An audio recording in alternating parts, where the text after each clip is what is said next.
특징적으로 코오롱생명과학을 보겠습니다. 사실 이제 코오롱생명과학은 인보사 관련해서 제가 그동안 꾸준하게 이제 영상을 업로드를 해드렸기 때문에 웬만하면은 이제 똑같은 내용을 반복하는 거는 크게 의미는 없잖아요. 그래서 최대한 이제 다른 종목을 올리려고 하는데 최근에 이제 주가가 또 연이틀 급등을 하고 있어요. 그렇기 때문에 아무래도 이제 개인 투자자 분들께서 관심이 많은 종목이니까 뭐 이슈를 간단하게 체크하고 가는 것도 나쁘지 않을 것 같아요. 그리고 전에도 말씀드렸듯이 저는 코오롱생명과학과 신라젠의 주가가 살아나야 제약바이오주가 살아난다고 생각을 합니다. 네, 그런 관점에서 코오롱생명과학이 일단 연이틀 급등이 나온 것은 향후 제약바이오주의 투자 심리를 개선시킬 수 있는 가능성을 열고 있는 것이다 라는 관점에서 꼭 코오롱생명과학에 대한 이제 투자 의견이 아니더라도 제약바이오주에 대한 분위기를 반전시킬 수 있는 트리거가 될 수 있기 때문에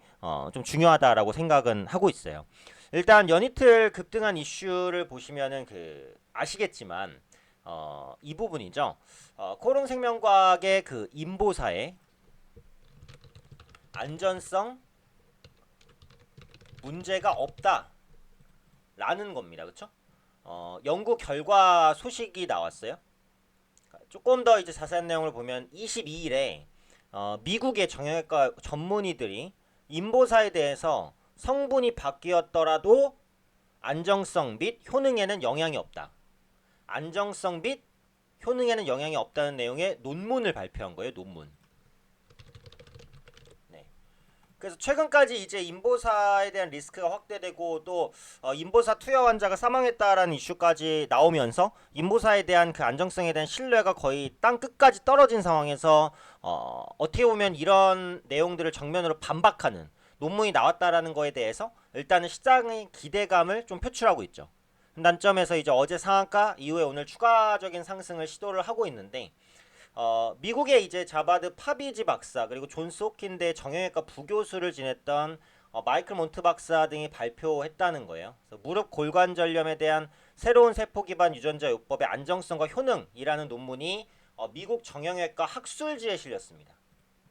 그래서 이 논문에서 그 인보사의 안정성과 효능은 비임상과 임상시험을 통해서 입증이 됐다는 거예요. 특히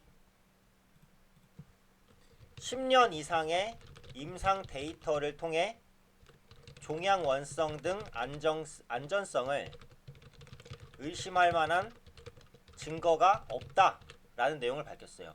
사실 이제 지금 그 인보사가 한국에서 취소된 과정을 보면은 인보사로 인해서 실제로 이게 이제 뭐 종양 유발이라든지 굉장히 위험하다라고 해서 취소를 했다라기보다는 기존에 이제 성분이 바뀐 부분을 코오롱 측이 알고 있었다라는 거잖아요. 그러니까 어떻게 보면은 이거는 도덕성의 문제가 있는 것이고 또 그 바뀐 성분이 종양을 일으킬 수 있는 가능성이 있는 세포다. 293 세포다. 그런 관점에서 이건 리스크가 높다라는 관점에서 이제 취소까지 시킨 것인데 실제로는 이제 그런 악영향들이 겉으로 막 표출되고 있거나 그렇지 않아요. 물론 이번에 이제 인보사를 투여한 환자가 사망함으로 인해서 관련된 그 어떻게 보면은 좀 위험성이 새롭게 나올 수도 있어요. 근데 아직은 그런 부분들은 좀 더 조사가 필요한 부분이고 어쨌든 이쪽에서는 반박을 하는 내용이 나왔다라는 거죠. 다만 이제 한 가지 조금 이제 찝찝할 수도 있는 게 이거죠. 이 연구는 코오롱 생명과학의 미국 자회사인 코오롱 티슈진으로부터 일부 연구비를 지원을 받았다는 거예요. 여기에 하나 더, 논문 저자 중에 일부는 인보사의 임상 과정에 참여를 했다라는 거예요.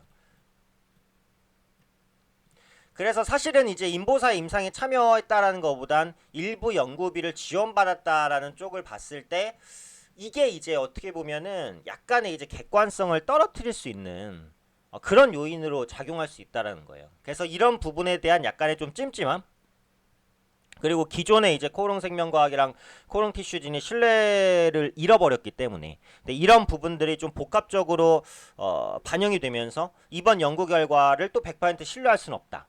네, 이런 우려감이 있는 것은 사실이에요. 근데 어쨌든 악재만 계속해서 나오던 이 인보사 관련해서 약간의 이제 그 반전의 서막을 만들 수 있는 발판을 마련했다라는 관점에 있어서는 이전에 지하실로 뚫고 내려가던 주가를 돌려 세울 힘으로는 충분했다라는 부분이죠. 그러니까 결국은 이렇게 되면은 여기서 이제 또 중요한 게 안전성에 문제가 없다라는 게 더 포커스죠. 효능보다는 안정성이 훨씬 더 중요한 거니까 일단 기본적으로 안전해야 효능이 있던 말던 그건 나중 문제니까요. 이렇게 되면은 뭐죠? 인보사에 대한 안전성 논란이 또 부각이 됩니다. 그러니까 결국은 그에 대한 제조사, 재임상 이런 부분들이 앞으로도 꾸준히 진행이 될 거예요. 그래서 효능성은 둘째치고 안정성 부분에 대한 문제만 100% 해결이 돼도 주가는 지금보다 훨씬 더 크게 회복될 가능성이 있겠죠. 그래서 저는 이제 지금 올라온 주가가 쉽게 죽을 것으로 생각하지는 않습니다. 관련해서 끊어지려고 했었던 거의 끊어졌던 인보사 모멘텀을 가까스로 다시 이을 수 있는 발판은 마련을 했어요. 그럼 결국은 이 인보사의 안정성 논란에 의해서 앞으로 지속적인 추가적인 임상이든 뭐 검사든 이런 부분들이 진행될 텐데 당연히 이런 결과가 빨리 나오는 것은 아니기 때문에 이 안정성에 대한 부분이 확실하게 검증되기 전까지는 주가는 그 정도의 기대감은 어때요? 유지를 시킬 거란 말이에요.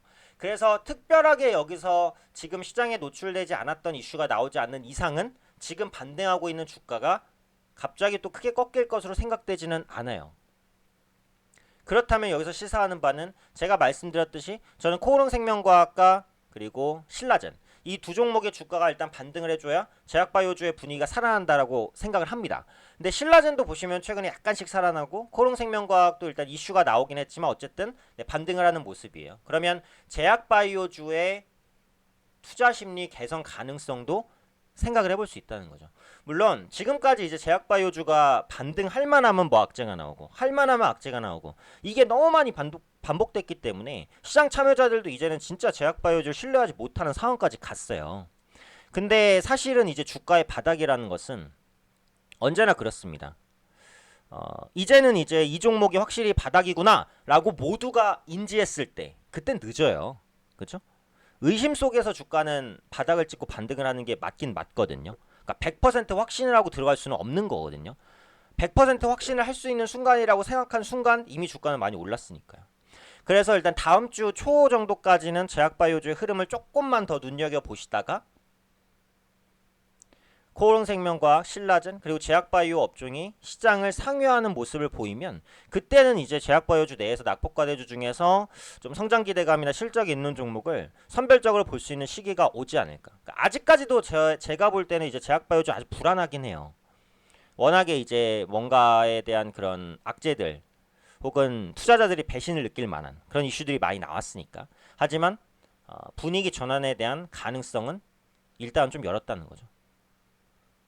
그래서 제 개인적인 견해로는 일단 코오롱생명과학의 주가가 여기서 다시 뭔가 새로운 이슈가 있지 않고서는 갑자기 또 급락하기보다는 지금 시점에서 좀 버티면서 그래도 반등을 추가적으로 시도하려는 그런 모습을 보이지 않을까. 그리고 코오롱생명과학과 신라젠의 주가가 일단 반등을 시작한다면 제약바이오주의 분위기가 살아날 수 있기 때문에 의심 속에서 희망이 조금씩 피어나면서 제약주의 반전 발판이 마련될 수도 있다.